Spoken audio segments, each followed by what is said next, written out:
Upon hearing the news about another murder, you expect people to be shocked or disturbed, but one unexpected reaction would be turning the murder into a joke or a meme, adding another layer of darkness. Today we have 4 killers that the internet turned to disturbing memes. Between 1978 and 1983, Dennis Nelson, or as you also know him as the KFC Killer, murdered at least 12 people. His murders were unarguably disgusting, yet it wasn't enough to stop people from making fun of him, the stupid ways he used in the disposal of his victims, and finally his appearance. Just to give you an idea of how troubled he was, after the body parts of his victims were found, he didn't panic or feel remorse. Instead, he sarcastically said that it wasn't human flesh, but it looked to him like it was Kentucky Fried Chicken. During his first 3 years of actively murdering people, Dennis lived in a ground floor flat at Melrose Avenue, London, where he used to lure men and boys. Dennis used to frequent different gay pubs near his flat, and it was where he met his victims for the first time. He starts by approaching and chatting with them, then finally invites them to his flat, where he would strangle them to death. When he was later asked about his motive for killing these men, he said that he was scared of being left alone and wanted their permanent company. Unfortunately, it didn't stop here either, because after ending their lives, Dennis would keep their corpses with him for weeks, sometimes even months after their death. He would perform rituals with the bodies, which included bathing and dressing them. He would sit with them, talk to them, and in some cases engage in unspeakable acts with their bodies before the eventual disposing of their remains. He dismembered the bodies before hiding them under the floorboards and later burning them in bonfires in the garden. On a weekend, I would sort of pull out the floorboards, and I find it totally unpleasant and get blinding drunk, so I could face it, haul the body out onto the floorboards, put it on the sheet, and then cut it out. After 3 years of his disgusting behavior, on October 5th, 1981, due to renovation, Dennis was asked to evacuate his first flat and move to another one. This time, an attic flat at 23 Cranley Gardens, London. Dennis continued to lure and murder men, however, he didn't have a garden or floorboards to hide their bodies, forcing him to change his disposal method to flushing the dismembered body parts down the toilet. This eventually led to the drains getting clogged, and on February 8th, 1983, the neighbors got fed up and started sending plumbing complaints. Ironically enough, one of the complaints was made by Dennis himself. Not only this, but when a plumber came to fix the blockage, he discovered that the drain was packed with a flesh-like substance. The plumber said that it was similar in appearance to human flesh. Upon hearing this, not realizing he was on the verge of getting caught, Dennis sarcastically said, "It looks to me like someone has been flushing their Kentucky Fried Chicken." The plumber, along with the neighbors, couldn't be sure if it was really human flesh. After all, it's not a usual event to find such things in your drains, and since it was getting dark, they decided to continue their investigation the next morning. Needless to say, it was actually human flesh. The discoveries were reported to the police, and after the police arrived, they started investigating where the blockage originated from. This question was rapidly answered, and not long after, they were in front of Nelson's house, waiting for him to come back home. Scotland Yard launched its biggest murder investigation today after a pathologist confirmed that human remains found in a sewer outlet were parts of 3 bodies. Just as Dennis took the officers into his flat, the smell of decomposing flesh hit them. The first thing that caught me was the smell of decomposing flesh. I said to him, "I'm here because your drains were blocked with human remains." And he said, "Oh my God, how awful." And I just got a little bit closer to him, face to face, looked him straight in the eyes and said, "Don't mess me about. Where's the rest of the body?" And he just paused momentarily and he said, "In plastic bags in the other room." After making their gruesome discovery, Dennis was immediately arrested, and while on their way back to the station, Dennis seemed calm, not showing any emotions. But something seemed unsettling. The plastic bags they found at his flat looked too big for only one body, so one of the detectives asked them if it was more than one body. That's when Dennis Nelson revealed how disturbing this case actually was. Surprisingly, after his arrest, he didn't hold back any information. In fact, he told them that if they hadn't caught him, the number of his victims would have been 150, not 15. The only thing he couldn't recall for the police were the names of his victims. Unlike any other case, the police weren't looking for the killer. In this case, the police were looking for his victims. And in November 1983, Dennis Nelson was found guilty on all charges and was sentenced to life in prison without the possibility of parole. Ironically, while serving his sentence, he wrote an autobiography which wasn't published until after his death. What follows next is someone who had a viral meme online which played a big role in identifying and arresting him for murder. And then And Buddy gets out and these two women are trying to help him. He runs up and he grabs one of them, man. Like a guy that big can snap a woman's neck like a pencil stick.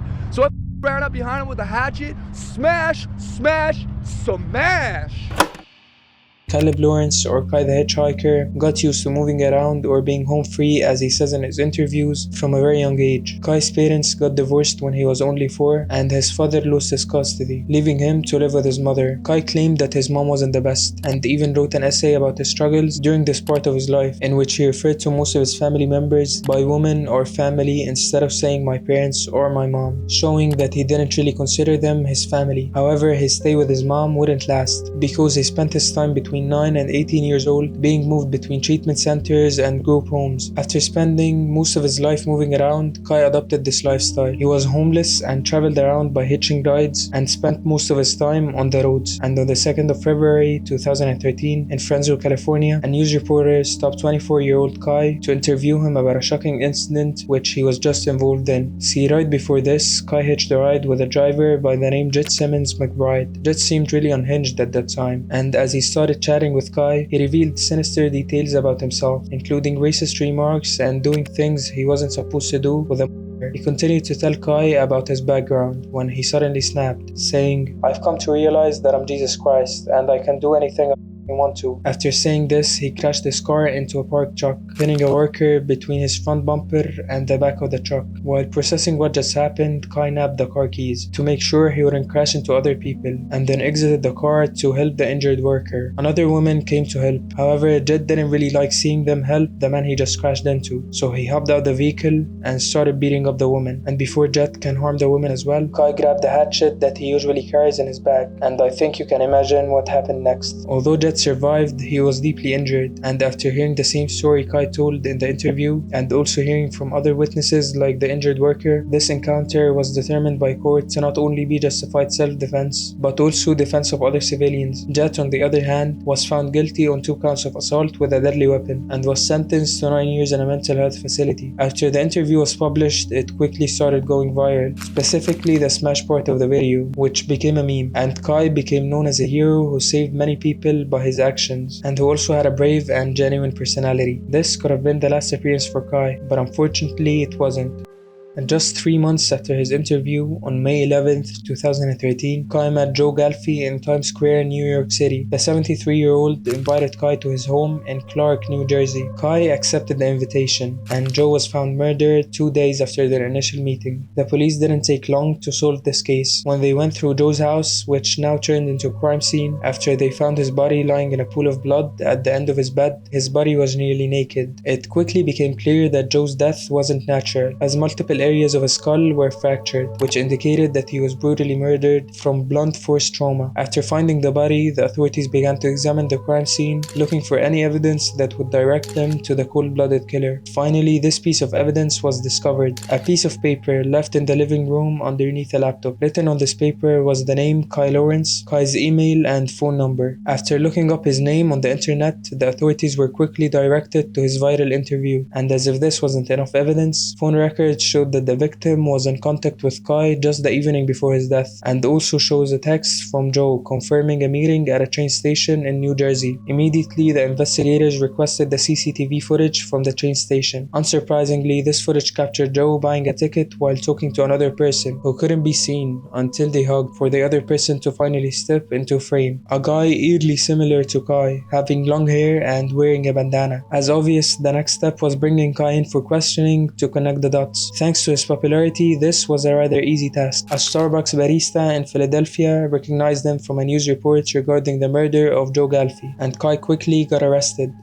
According to Kai, after Joe invited him to his house, they had a couple of drinks, then Kai blacked out, and when he woke up in the morning, he had a metallic taste in his mouth. This suggested that Kai was drugged and...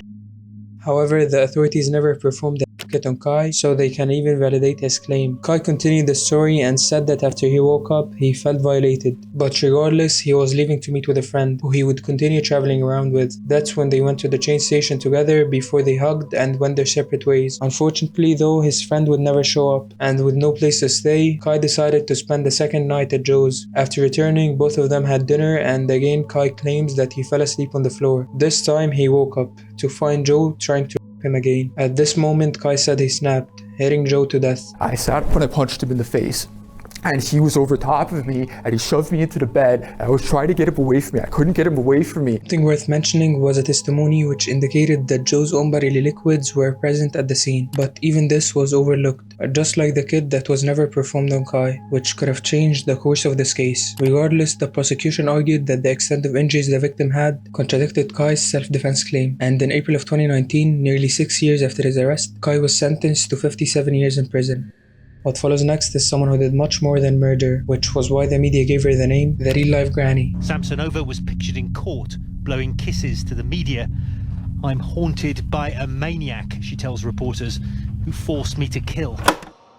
When looking at this picture, you can notice that both the elderly woman and Granny are similar in age, maybe even the unsettling look they both have on their face. But apart from this, there's a far more sinister similarity between both the horror video game character Granny and Tamara Samsonova, which originated a meme saying that Tamara is the real-life Granny. Tamara Samsonova from Russia was a 68-year-old woman when she was arrested. At first glance, it might seem like she's incapable of murdering anyone, but just like Granny, she wasn't only a killer but also a cannibal. Tamara was convicted of only 2 murders, however these were only the ones they could prove. The real number might be between 10 and 14 victims. It all started in the year 2000 in St. Petersburg, Russia, when her husband suddenly disappeared. Tamara reported him missing, saying she suspected that he may have ran off with another woman. However, he was never found. Only 15 years later, in 2015, when she was linked to the other 2 murders, did she give another statement about his disappearance. The content of the statement was kept private, but it was at this point she became a prime suspect in his presumed murder. After his disappearance, Tamara was left alone, so she decided to take in lodgers, most of which couldn't stand living with her or disappeared shortly after. She documented everything in a diary, which was considered a crucial piece of evidence in her case. The diary detailed her daily life alongside chilling, graphic confessions of murder, dismemberment, and even eating parts of her victims over 2 decades. One entry explicitly stated, "I killed my tenant Volodya, cut him to pieces in the bathroom, packed the parts in plastic bags, and scattered them around Frunzensky district." Tamara ended her series of murders by ending the life of Valentina Ivanova. In 2015, while Tamara's apartment was being renovated, she stayed at Valentina's apartment, who was a friend of a friend, and in return for her stay, Tamara would help her with the housework. Apparently, this wasn't enough for Tamara, since she decided to kill her too. During the investigation, Tamara said, "I decided to kill Valentina Ivanova so that I could live in her apartment peacefully for 5 to 6 months, until I found a job or until they missed her." On the night of July 23rd, Tamara and Valentina had a heated argument over unwashed teacups, and Tamara decided it was time to get rid of her. She added sleeping pills into her salad, dismembered her body, and bagged it up in a bathroom curtain. CCTV footage would capture her while carrying heavy bags trying to hide Valentina's body. 3 days after Valentina's murder, one of the bags containing only a torso had been found near a pond. The police quickly tracked her down and found out that she was still residing in Valentina's apartment. They also found her twisted diary, the CCTV footage, and rotten flesh around her apartment. At this moment, there was no room for denial, as it became evident that they were dealing with someone who should be put away forever. At her trial, Tamara never showed any remorse. She seemed careless, at one point even blowing kisses to the reporters. She even said to the judge, "I knew you would come. It's such a disgrace for me. I've been preparing for this trial for 10 years. Tamara was diagnosed with paranoid schizophrenia and was committed indefinitely to the high-security Kazan Special Psychiatric Hospital.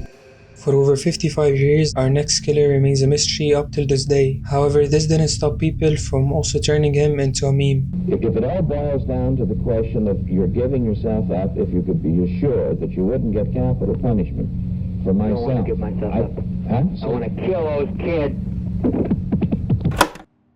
At first glance, this picture might not even seem like a meme to you. Just a man and a drone sketch of the same person. However, this is far from the truth. The sketch on the right is one of a serial killer who was active during the late 60s and into the early 70s, named the Zodiac Killer. The other picture is of a completely different person, Ted Cruz, an American politician that was born on December 22nd, 1970. Around that same time, the Zodiac Killer was increasing the murder rate in California. The Zodiac Killer is unarguably one of the most disturbing mysteries of the last century. The only thing linking linking him to the murders he committed was his ritual. After murdering each victim, he mails a letter to police departments and newspapers, describing how the victim was killed and mocking anyone who would try to catch him. The letters he sent were encrypted, using symbols that were very hard to decode, signing off with a symbol that represents his name, the Zodiac, as he claimed that according to some Zodiac-related beliefs, these victims he collected will be his slaves in paradise. One of the most eerie letters he sent was the one in which he addressed killing a young couple, 19-year-old Michael McGough and 22-year-old Darlene Ferrin. On July 4th, 1969, the couple were driving on a dark and empty road near Lake Herman when they noticed a car following them, and after failing to lose him, Darlene decided to park at Blue Rock Springs Park, hoping he would leave them alone. However, their pursuer parked to the left and just sat in his car motionless for 5 minutes. Then he left, and before the couple could even feel any sense of relief, the same car returned, this time directly blocking their car from behind.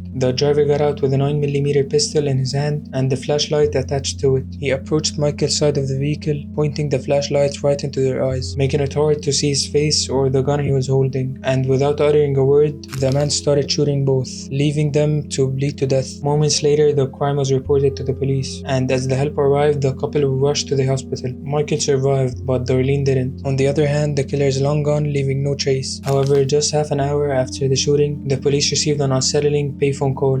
Vallejo Police Department. I want to report a double murder. May I have your If you name go 1 and where mile you're calling? east on Columbus Parkway, public park, you'll find kids in a brown car. They were shot with a 9mm Luger.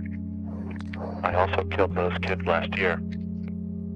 Goodbye. Still, it didn't even end here, because nearly a month after the tragic incident, a semi-identical letter was sent to the San Francisco Chronicle, the San Francisco Examiner, and the Vallejo Times-Herald. The sender claimed to be the killer. To quote him, he started the letter saying, "I shall state some facts that only I and the police know." Surprisingly, he didn't only leave details about the murder of Darlene, but he also mentioned that he was behind the murder of another couple, Betty Jensen and David Faraday, which took place on Christmas of 1968, and as you might have guessed, was still unsolved. To prove himself, he left details about the type of ammunition he used, the victim's clothes, and the situations he left each one of his victims in. As said, the 3 letters weren't completely identical. The only difference was the cipher he left at the end of each letter. This cipher was divided into 3 parts, a part for each letter sent. Finally, the killer ended the letter with a threat. He said that if those letters weren't published by Friday, the 1st of August 1969, he would go on a killing rampage and won't stop until he ends up with a dozen kills over the weekend. He finally signed off as the Zodiac Killer. Needless to say, all of the 3 newspapers published the letters, but without deciphering the last parts of it. However, after seeing the cipher, a random couple, Donald and Betty Harden, decided to decode it for the public. The cipher was composed of Morse code, Greek symbols, alphabetic letters, and astrological symbols. After being deciphered, it read, "I like killing people because it's so much fun. The best part of it is that when I die, I'll be reborn in paradise and all the people that I've killed will become my slaves. I'll not give you my name because you'll try to slow me down or stop my collecting of slaves for my afterlife." Although the Zodiac Killer was considered highly intelligent, he once made a mistake where the police actually came face to face with him, and that was how the sketch of him, which is the only lead the police have, was made. It all started on October 11th, 1969. The Zodiac decided to target a new type of victim. This time, it wasn't a young couple as usual. Instead, his target was a cab driver, and around 9:40 p.m., the Zodiac stopped a taxi in downtown San Francisco, and 15 minutes later, after they arrived at their destination, the Zodiac took out a handgun and shot Paul Stein in the head, immediately killing him. Then he took his wallet, car keys, and a bloody piece of his shirt, completely unaware that he was being watched the entire time. Just across the street from Paul's taxi, 3 teenagers witnessed the whole crime from their house, even seeing his face, which was clearly visible by the streetlight. Still, this wasn't the only mistake that the Zodiac didn't see coming during this murder. The teenagers reported what they just saw to the police, describing the Zodiac as a white man in a black jacket. Minutes later, 2 officers encountered a man with the same description given by the teenagers. But surprisingly, this man was never arrested. He was only asked if he saw anything unusual, to which he replied saying that he saw a man waving a gun and heading east, which only made the police hurry away, not knowing that they just encountered the Zodiac killer. He was only spared because of a mistake the dispatcher made. It turns out that when the dispatcher described the Zodiac to the officers, he accidentally said he was black instead of white. And 2 days after the murder of Paul Stine, he sent a letter coupled with a bloody piece of shirt he took to the San Francisco Chronicle. In this letter, the Zodiac confirmed being behind this murder as well, and not even a month after, on November 9th, the Zodiac sent one of his final letters. In this one, he said that he will change the way he gathers his afterlife slaves. Instead of publicizing his murders by sending it to newspapers, he will now kill in silence. He also confirmed that he was the white man the 2 officers spoke to after Paul Stine's murder. He ended the letter by listing all the wrong and right details the police got regarding his murders, saying that the sketch they got was actually correct.